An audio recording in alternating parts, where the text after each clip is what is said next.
ইরানে চলমান সামরিক অভিযানের লক্ষ্য অর্জিত হয়েছে এবং তা শেষ পর্যায়ে রয়েছে বলে ঘোষণা করেছেন মার্কিন প্রেসিডেন্ট ডোনাল্ড ট্রাম্প। জাতির উদ্দেশ্যে দেয়া এক ভাষণে তিনি জানান, আগামী 2 থেকে 3 সপ্তাহের মধ্যে কঠোর হামলা চালিয়ে এই যুদ্ধ সমাপ্ত করা হবে। ট্রাম্পের দাবি, মার্কিন বাহিনী ইতোমধ্যে ইরানে নৌবহর ও ক্ষেপণাস্ত্র সক্ষমতা গুড়িয়ে দিয়েছে। তবে যুদ্ধ শেষের সুনির্দিষ্ট সময়সীমা জানাননি তিনি। আলোচনার মাধ্যমে সমাধান না এলে ইরানের বিদ্যুৎ কেন্দ্রে হামলার হুমকিও দিয়েছেন ট্রাম্প। এদিকে ট্রাম্পের এই ঘোষণার পর বিশ্বজুড়ে উত্তেজনা ও জ্বালানি তেলের বাজারে অস্থিরতা দেখা দিয়েছে। ভাষণের পর ব্রেন্ট ক্রুড তেলের দাম বেড়ে $105 পৌঁছেছে।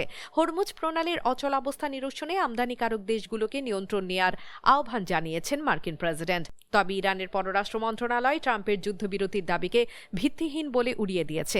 এদিকে ডেমোক্র্যাটরা এই যুদ্ধকে যুক্তরাষ্ট্রের বড় নীতিগত ভুল হিসেবে আখ্যা দিয়েছেন। মার্কিন সেন্ট্রাল কমান্ডের তথ্যমতে এ পর্যন্ত ইরানে 12,300টির বেশি লক্ষ্যবস্তুতে হামলা চালানো হয়েছে। তবে মার্কিন নাগরিকদের বড় অংশই লক্ষ্য পূরণ না হলেও দ্রুত এই যুদ্ধ শেষ করার পক্ষে মত দিয়েছেন। মধ্যপ্রাচ্যের পরিস্থিতি এখনও থমথমে।